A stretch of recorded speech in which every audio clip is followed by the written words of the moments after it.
Hello, beautiful people, and welcome to Drawing Down the Stars. I'm Snappy, and thank you for joining me for part 3 of our live reading of Apuleius's The Golden Ass. This is going to be a lot of fun. This is a really great book so far. It's been wild and entertaining and crazy.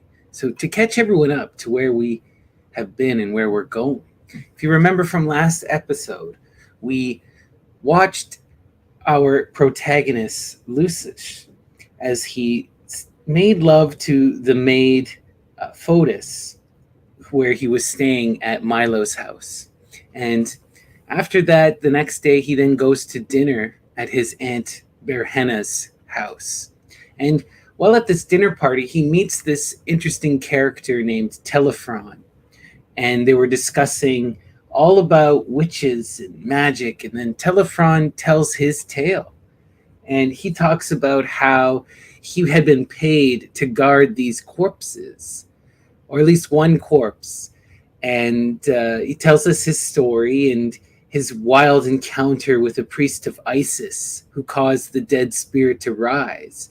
And the dead spirit revealed that the witches didn't take the nose of the corpse. They instead took the nose and ears of Telephron himself. And then, Telephron revealed in the present that, yes, he is missing his nose and his ears. Oof, it's wild. So we got some really interesting dark magic there from multiple different places. We have these more witchcraft and now a priest of Isis. Very, very cool. So we're going to begin today. Oh, also, after that story, our man Lucius then drunkenly returns back home. And remember, he was warned that the streets were dangerous. And he has a companion with him. And they get to the front door of Milo's house. And he finds 3 guys banging on the door. Rather than say anything or, ask them what's up, he just pulls out his sword and kills them immediately right there on the front step. And then he just takes off to bed. And that was the last thing we read. We read drunken, crazy Lucius stabbing 3 men in the back before going to sleep. So let's see what happens next in book 3. Here we go. So let's pull up book 3 here for you all. Okay.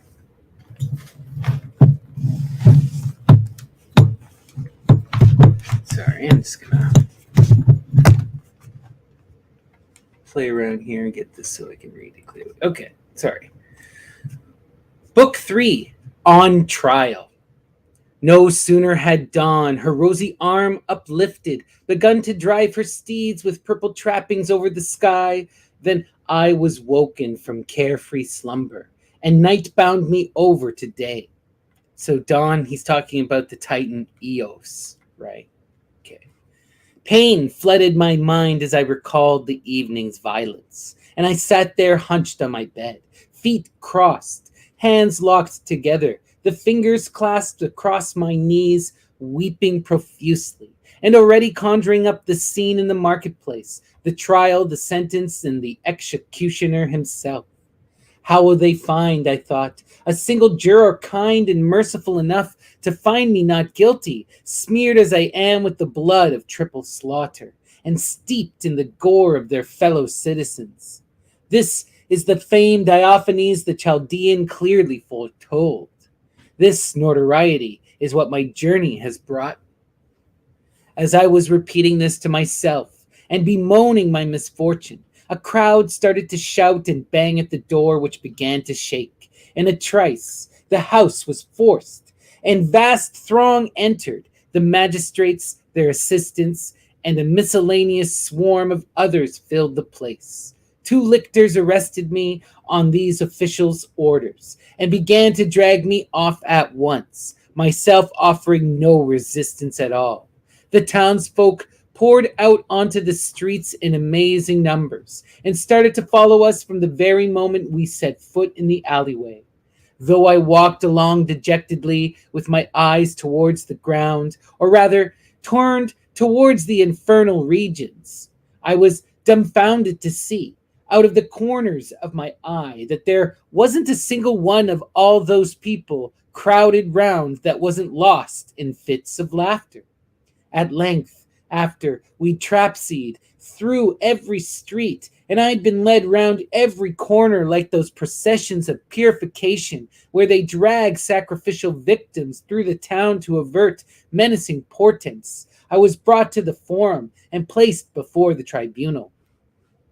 The magistrates were already seated on the high dais, and the town crier calling for silence, when a universal outcry rose, demanding that a trial of such importance be moved to the theater, because of the crowds involved and the danger of being crushed in the throng. People immediately hurried there by every route and filled the whole auditorium in a flash. They even crammed the entrances and packed the roof. Some clung to the pillars, others draped the statues, and some were half visible through the windows, hanging from the cornices, all careless of the risk to their lives, in their eagerness to watch. Then the officers of state led me like the sacrificial lamb to the center stage, and set me in the midst of the orchestra. The crier shouted a summons, and an elderly man rose to present the prosecution's case. So as to time his speech, water was poured into a single glass jar, perceived to let it flow out, drop by drop. This was his address to the crowd.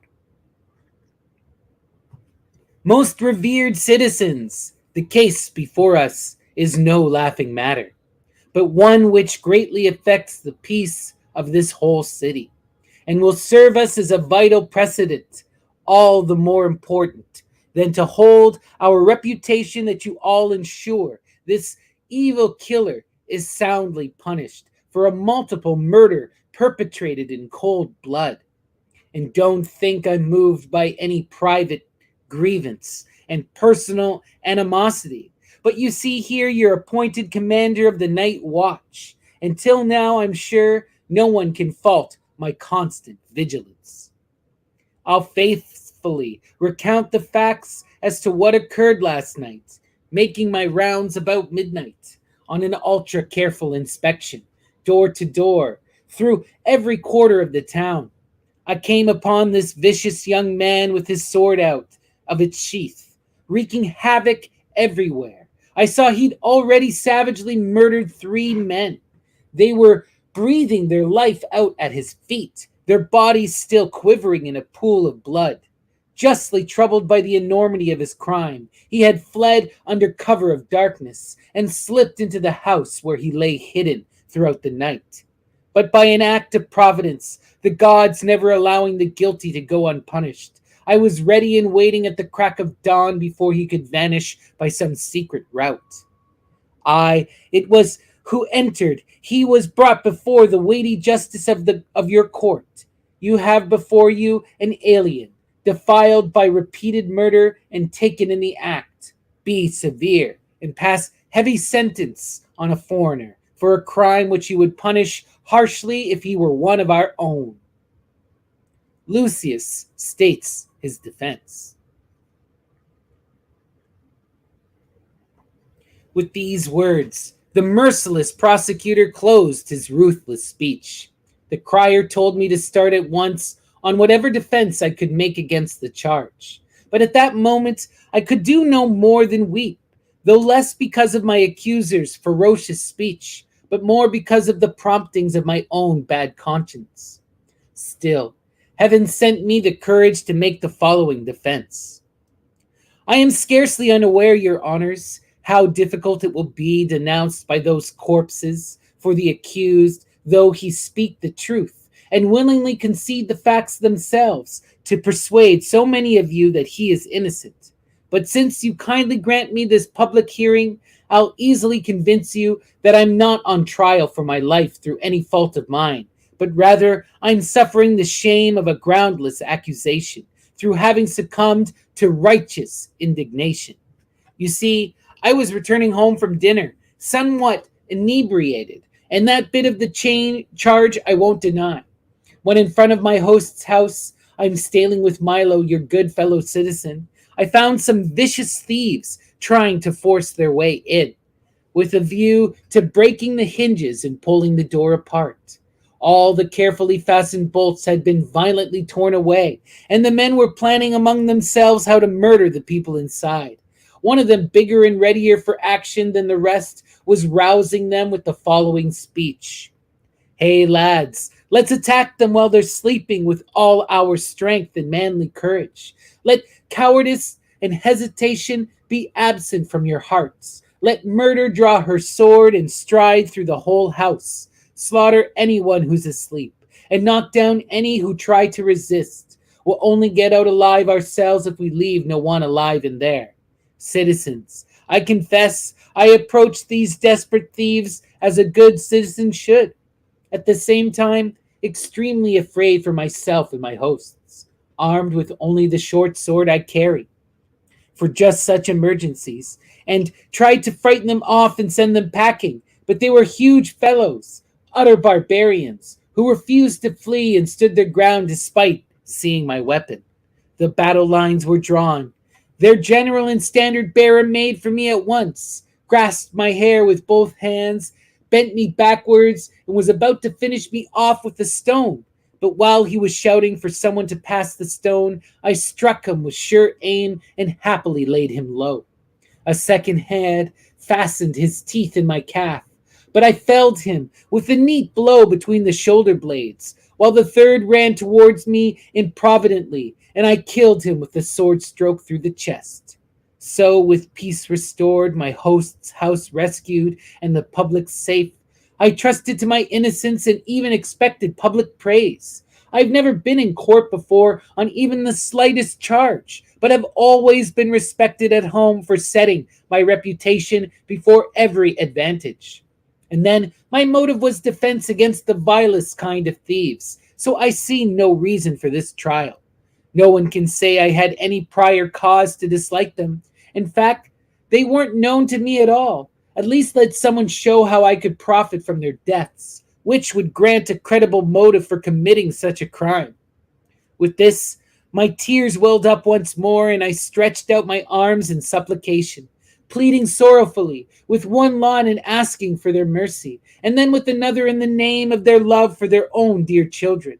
When I thought they were all sufficiently moved by human sympathy and affected by my pathetic crying, I called on the eye of justice and the sun as witness, entrusting my present predicament to the impartiality of the gods. Then, lowering my eyes a little, glanced again at the audience. They were weeping with laughter, every one.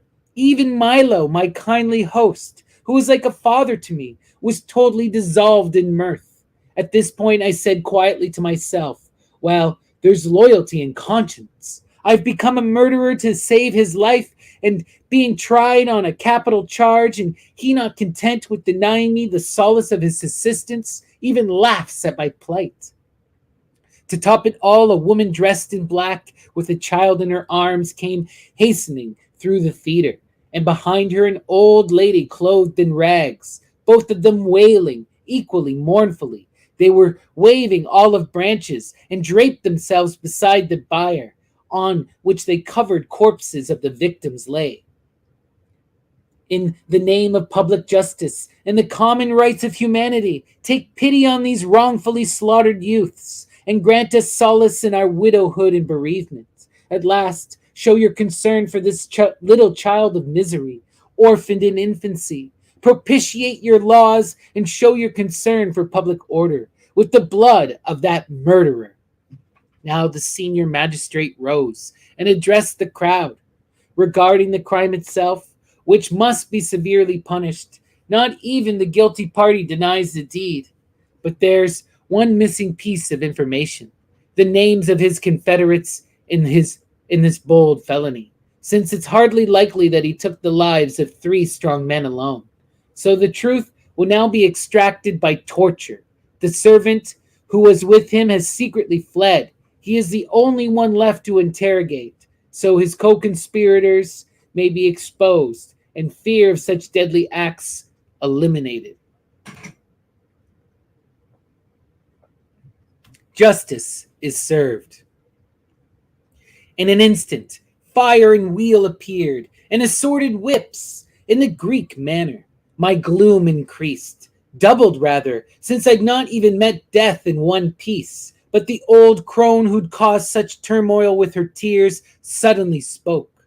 Before you tie that brigand to the cross, the one who murdered my poor little darlings, let the victims' bodies be uncovered, so that seeing their youth and beauty, you may be roused to the highest pitch of righteous indignation, and match your severity to the crime.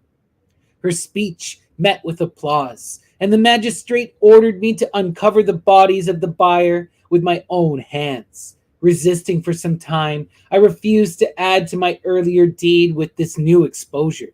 But the lictors, at the magistrate's order, forced me to comply. Finally, they dragged my hand from my side and stretched it over the corpses to my own destruction. Succumbing at last to necessity, I yield, though unwillingly, and snatching away the pail, revealed the bodies. O gods, what sight was this? How extraordinary! What a sudden transformation of my fate! Though I'd been counting myself already among Proserpine's crew, enrolled as a member of the House of Orcus, appearances were instantly altered, and there I stood dumbfounded. How can I find the words to give a rational account of that sight? You see, the corpses of the murdered men were 3 swollen wineskins, pierced with sundry holes. And recalling my struggles of the night before, I saw they were in the very places where I'd stabbed the thieves. Oh, wow. How silly. So, Proserpina, this is the Roman name for the goddess.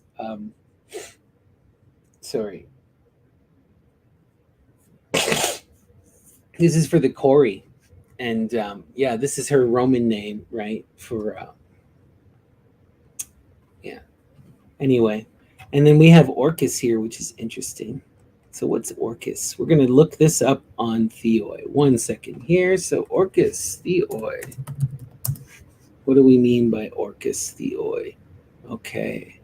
So when we come here to Orcos, Orcos was the personified spirit daimon of oaths who punished perjurers. He was the punitive companion of the goddess Dike, justice. Awesome. Really, really cool there, right?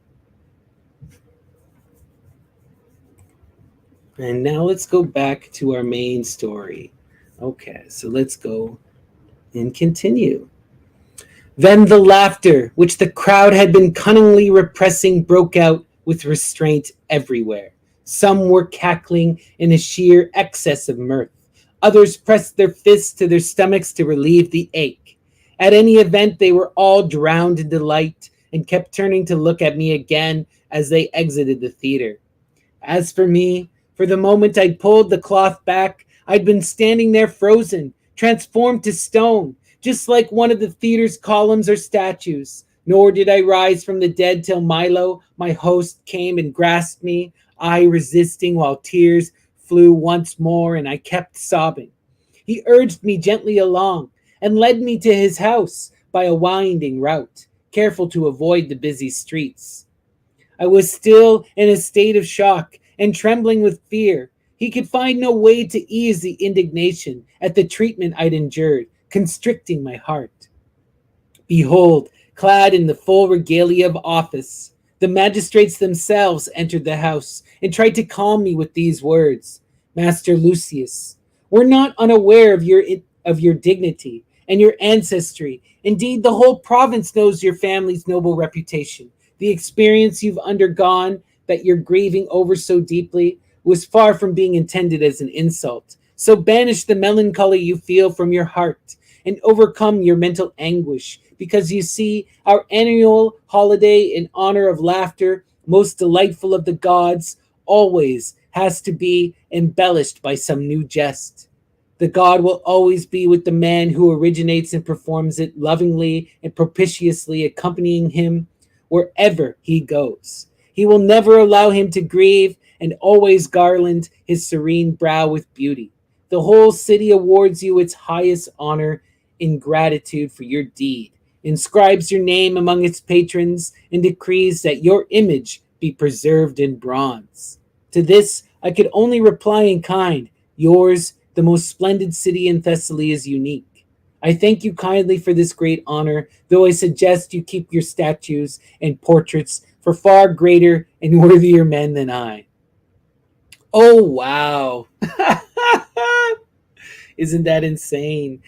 They totally duped him as part of the festival to the god of laughter, right? And we looked up the god of laughter last time. Who was the god of laughter again? I'm going to check this one. 1 second here. God of laughter. Gelos, right? Gelos, I remember. Companion of Dionysus. Okay.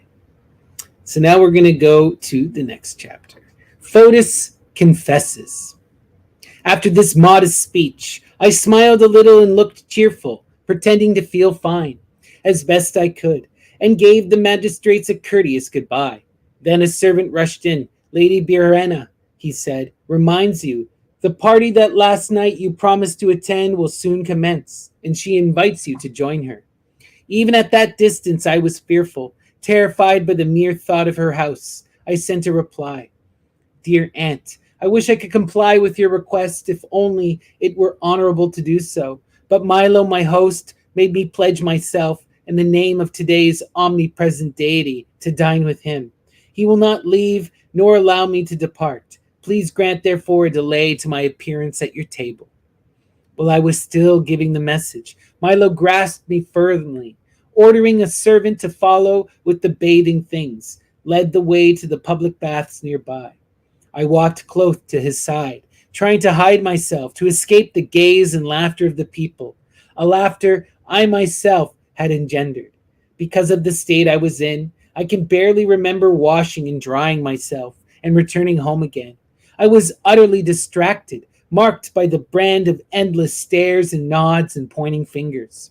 I consumed Milo's meager little supper ravenously, and alleging a fierce headache prompted by constant weeping, I was excused readily and retired to my room. I threw myself down and lay there thinking glumly of everything that had happened, until at last my darling Fotis entered, having seen her mistress off to bed, but quite different from her usual self. There was no cheerful glance or raillery, but a lined forehead and a serious and affected look. At last she began to speak, timidly and hesitantly. It was me, she said. I confess it. I am the source of all your troubles. With that, she pulled out a leather belt and handed it to me, saying, Here, take vengeance on a traitress, I beg you, or inflict what worse punishment you wish instead. But please don't think I caused your torment intentionally. The gods forbid you ever to suffer the least hardship because of me. And if adversity threatens you, may it be expiated speedily with my blood. I was ordered to do it for another reason, and through my bad luck, it rebounded on you and hurt you. Now, my usual curiosity egged me on to lay the cause of what happened bare. That's the naughtiest, most audacious leather strap ever, and intended for your own whipping, I said. But it will rather perish, slashed to pieces by me, than touch your feather-soft milk-white skin. But tell me truly, what did you do that sheer bad luck diverted to my destruction? For I swear on that dear little head of yours, no one could make me credit, even if you declared it, that you could ever plan to hurt me. And even a perverse matter of chance can't make innocent intention crime. When I'd finished speaking, Fotis's eyes were quivering, almost languid, with eager passion, and half closed. I licked them thirstily, sipping them with gentle kisses. Her cheerfulness revived. Please, let me lock the bedroom door tightly, she said, lest the careless indiscretion of a wanton tongue incur a monstrous punishment. And with that, she slid home the bolts and firmly turned the key. Returning to me and clasping her arms about my neck, she spoke in a tiny whisper. I'm afraid, she said. No, I'm petrified at the thought of revealing this house's secrets, at unveiling my mistress's hidden mysteries. But I trust you and your good sense. Besides your sublime knowledge and the nobility of your birth, you're an initiate of several cults, and you know the value of silence on sacred matters. Whatever facts I entrust to the inner recesses of your God-fearing heart, keep locked away forever in that shrine, and please repay my guileless revelations with stubborn silence. There are things which I alone among mortals know, and only the love which binds me to you compels me to disclose them. Now you'll learn everything about our house. Now you'll learn of my mistress's astounding hidden powers, by which ghosts are made to obey her, stars are hurled about, deities forced to do her bidding, and the elements enslaved. Never is she more engaged in her arts than when she has gazed longingly at some young man with a handsome form, which does indeed happen to her quite often. Right now, she's desperately in love with a good looking Boeotian lad and is deploying all the force of her skill, all the devices of her art with passion. I had heard her this evening, heard her with my very own ears, threatening the sun itself with a veil of cloud and perpetual darkness, just because he'd lingered in the heavens and not given way earlier tonight, so she could exercise her magic charms. On her way back yesterday from the baths, she caught sight of this youth in a barber's shop and ordered me to steal a few strands of his hair from all the fragments lying on the ground, snipped by the shears. I gathered some carefully and furtively. When the barber saw me, the reputation of this town for practicing black arts is so bad that he grabbed me and denounced me without mercy. You wretch, he screamed. Will you never cease stealing young men's hair? If you do not stop these criminal acts, I'll hand you over to the magistrates straight away. He followed his words with action, stuck his hand between my breasts, rooted around, and angrily pulled out the strands I'd hidden away. It upset me terribly, and knowing my mistress's temper, how violently she reacts to failures of that kind, beating me terribly with the utmost savagery, I planned to run away, till I remembered you, and immediately quenched the thought. But as I was walking sadly away, afraid to return home empty-handed, I saw someone trimming a goatskin bag with scissors. I noticed other bags hanging there neatly tied off and inflated, and the hairs lying on the ground. They were blonde, thus very much like her Boeotians. So I gathered a handful and brought them to my mistress Pamphile, hiding the truth. Then at twilight, before you returned home from dinner, my mistress, quite deceived, climbed up the roof. There's a place on the far side of the house, exposed to every breeze with a clear view to the east and all the other directions, which she secretly uses as a fitting lair for those arts of hers. First, she prepared for the deadly rite with the usual equipment, setting out aromatic spices of every kind, metal plaques with unintelligible inscriptions, the surviving bits of birds of ill omen, and numerous pieces of corpses from funerals and tombs. Here, noses and fingers, there, flesh-covered spikes from crucified bodies, preserved blood from murdered victims, and shattered skulls wrenched from the jaws of wild creatures. Then, chanting over some quivering entrails, she made offering with various liquids, spring water, cow's milk, mountain honey, even mead. Then she bound the hairs together and knotted them into braids and threw them onto the live coals with several kinds of incense. Then suddenly, by the unconquerable strength of her magic powers and the invisible strength of divine forces subject to her will, the forms whose hairs were sizzling and frazzling were drawn to where the stench from the stolen hairs brought them, exhaling human breath, feeling, hearing, walking. Instead of the young Boeotian, it was they that banged at our doors, in their longing to get inside. Then you appeared, sodden with wine and confused by the darkness of the improvident night, audaciously drawing your sword, armed like mad Ajax. not like him turning his anger on living sheep and slaughtering whole flocks, but even more bravely letting the air out 3 inflated goatskin bags so the enemy was laid low without a spot of blood. And I embrace you now, not as my killer of men, but my slayer of bags.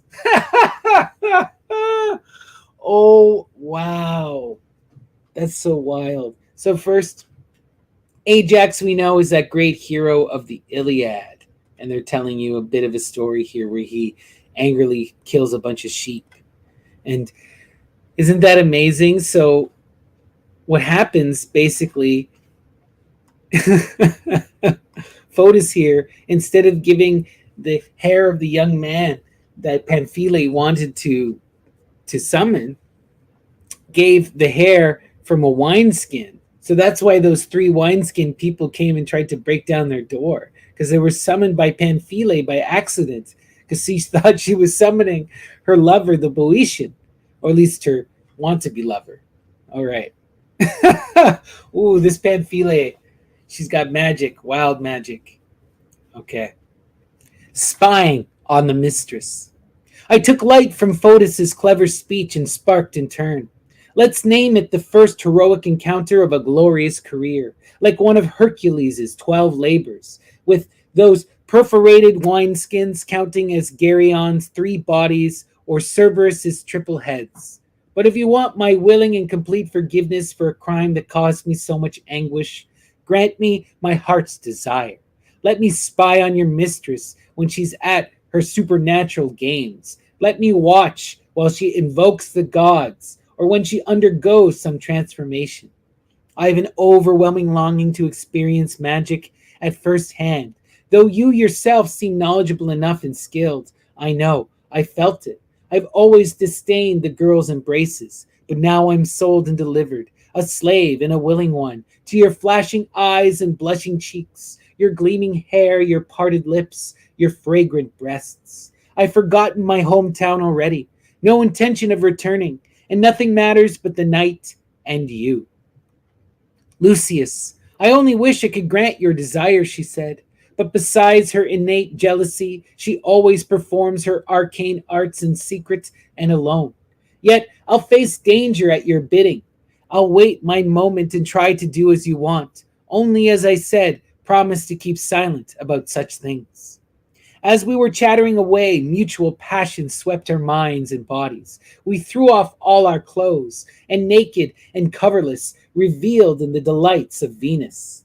When I was tired, Fotis, generous to a fault, offered herself as a boy, as a bonus. Oh, wow. At last, with eyelids drooping from staying awake, sleep filled our eyes and held us tight till broad daylight. We passed not a few nights in like pleasures, and then one day Fotis came to me excited and trembling to say that since her mistress had failed to further her love affair by means of other devices, she intended to be feather herself, and so take wing to the object of her desire. And I was to prepare carefully for a glimpse of her performance. And at twilight, Fotis led me silently on tiptoe to the attic and invited me to peep through a crack in the door to see what happened. Firstly, Pamphile took off all her clothes, opened a chest, and removed several little alabaster boxes, lifting the lid off one and scooping out some ointment, which she worked for a while between her fingers, then smeared all over herself from the tip of her toes to the crown of her head. After a murmured conversation with her lamp, she began to quiver and tremble and shake her limbs. As her body gently shimmered, plumage appeared and winged feathers. Her nose grew curved and hardened, and her toenails bent into talons. Pamphile was now an owl. So she let out a querulous hoot, tried a few little hopping flights, then soared from the ground and glided away from the house, wings outspread. Hers was a voluntary transformation through the power of her art, but I, not enchanted by any spell, was yet so transfixed by awe at the fact of it that I seemed to be something far different to Lucius. I was out of my mind, amazed to the point of madness, dreaming yet not in sleep. I rubbed my eyes again and again to make sure I was truly awake. When at last the sense of present reality returned, I seized Fotis's palm and pressed it to my eye. I beg you, I said, by those pretty breasts of yours, my honey sweet, as the moment demands, let me enjoy a great and singular proof of your affection. Fetch me a dab of ointment from that little receptacle. Make me your slave forever with a favor I can't repay, and let me hover about you, a winged Cupid to your Venus. Ah, you sly fox, she cried. You would have me willingly lay my axe to the branch I sit on. I can barely keep you safe from those Thessalian she-wolves as it is. If you had wings, how could I keep track of you? I'd never see you again. The gods preserve me from such a crime, I replied. Though I might roam the entire sky on an eagle's lofty course, though I were the sure messenger, the fortunate arms bearer of Almighty Jove himself, would I not always return to the nest after every regal flight? So Jove is Jupiter, or Zeus. I swear by the lovely knot of hair by which you've bound my heart, that there's no other woman I'd rather have than my Fotis. And here's another thought. If I smeared myself with that potion and changed myself into a bird, I'd have to keep far away from the houses. What kind of lover would an owl make for a woman? Very fine and handsome.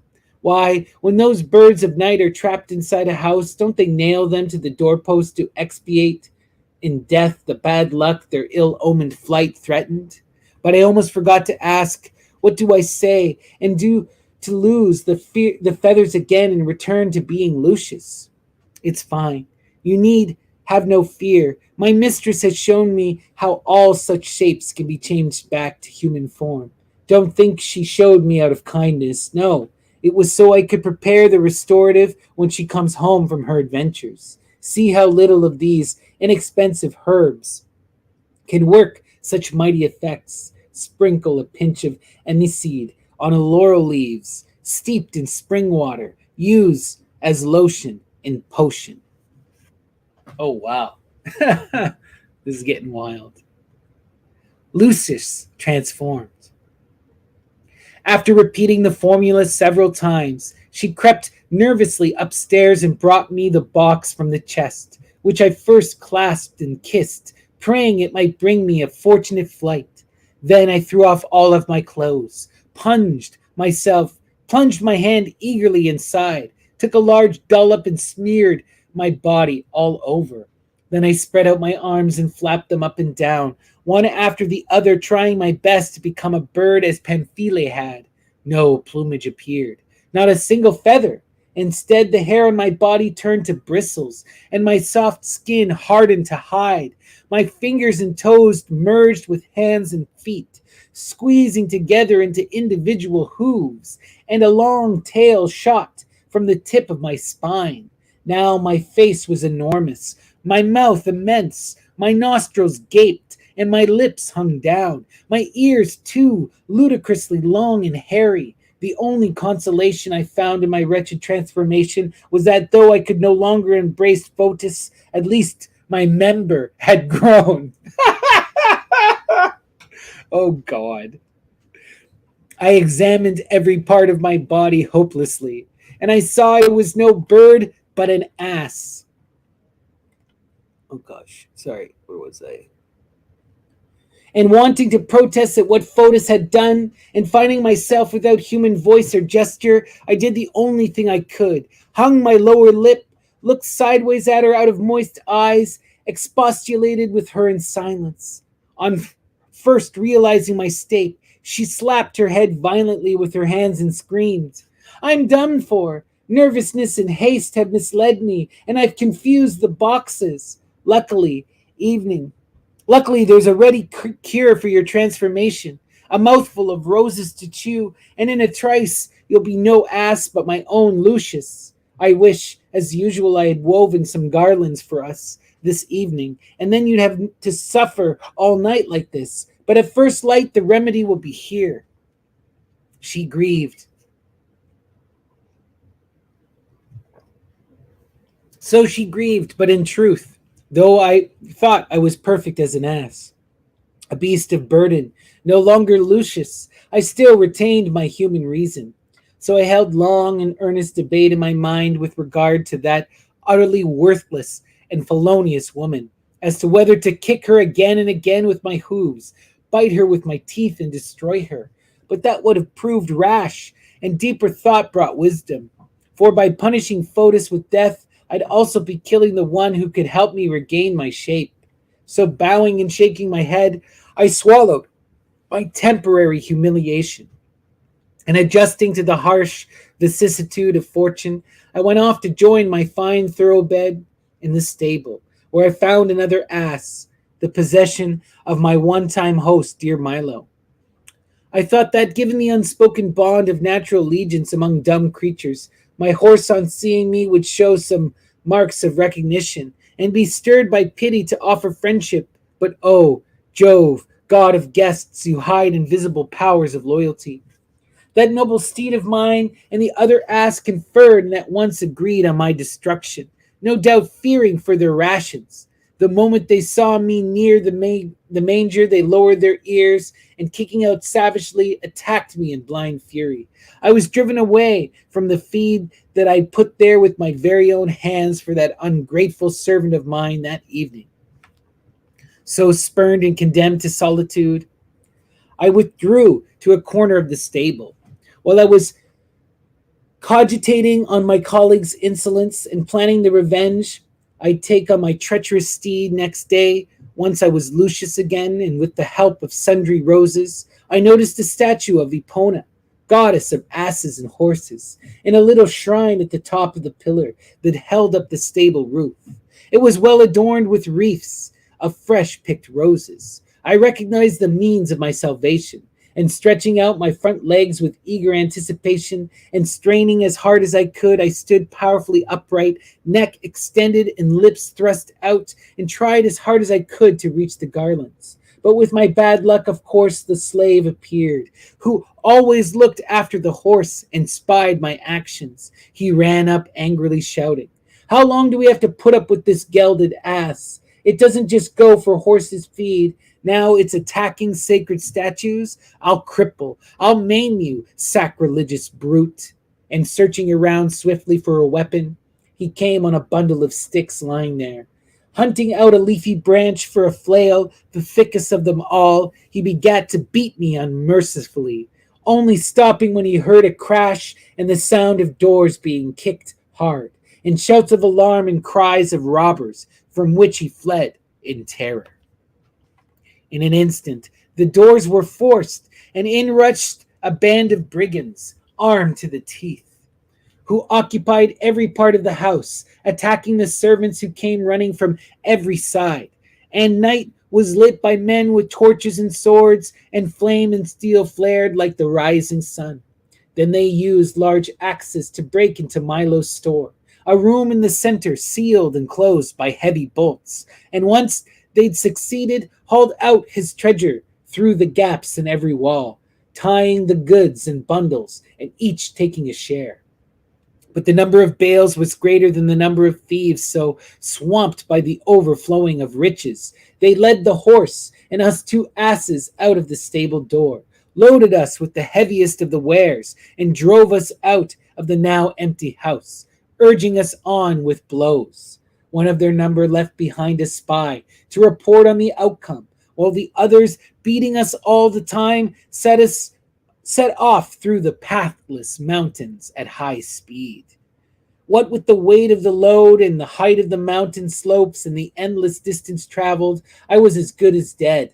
But the idea dawned on me slowly, but none the worse for that, of calling on the civil powers, demanding help to free myself from all my ills, in the emperor's holy name. So when in broad daylight now we passed through a bushy village, thronged with market stalls, I tried to shout Caesar's august name among those Greeks in my native tongue, and indeed I managed, with vigor and eloquence, but Caesar's name was beyond me. The robbers scorned my raucous clamor, and lashed my wretched hide, and left it not whole enough to make flour sifters from. But at long last, mighty Jupiter offered me a chance of salvation. Past a host of little villas and spreading farms, I caught sight of a pleasant little garden where, among the flowers, virgin roses bloomed, wet with the morning dew. My eyes gaped wide and eager, joyful at the thought of being set free. I trotted closer and was just about to touch them with trembling lips when I suddenly realized the risk I ran. If I appeared as Lucius again and not as an ass, I'd clearly face death at the brigands' hands, on the grounds of my practicing the magic arts, or for fear I'd inform against them. So I had to shun those roses from necessity, and patiently bearing present misfortune, carried on munching hay in the form of an ass. Oh, wow. Amazing. So that is the end of book 3. Incredible. Oh, wow. I hope you guys have been enjoying that. I've been loving it. It's what a wild journey for our man Lucius. He finally got to see the magic of Pamphile, only to then demand that his lover, Photis, help him secure the magic. But she chose the wrong ointment. Didn't give him the ointment that turned him into a bird. No, gave him the ointment that turned him into an ass. And then brigands, of course, showed up and took him and all of the goods from poor spendthrift Milo's house. Wow. And now he finds himself finally able to bite the roses, which could turn him back into a man, but unable to do so, because if he does so, he'll be revealed to the brigands, who will no doubt kill him. What a wild story, and so much magic and craziness. I'm interested to see if Photis is going to try and help our poor Lucius. Is she going to track him down? Does she actually care about him? Or is Lucius on his own going to have to make his own way and get these roses? Interesting. All right.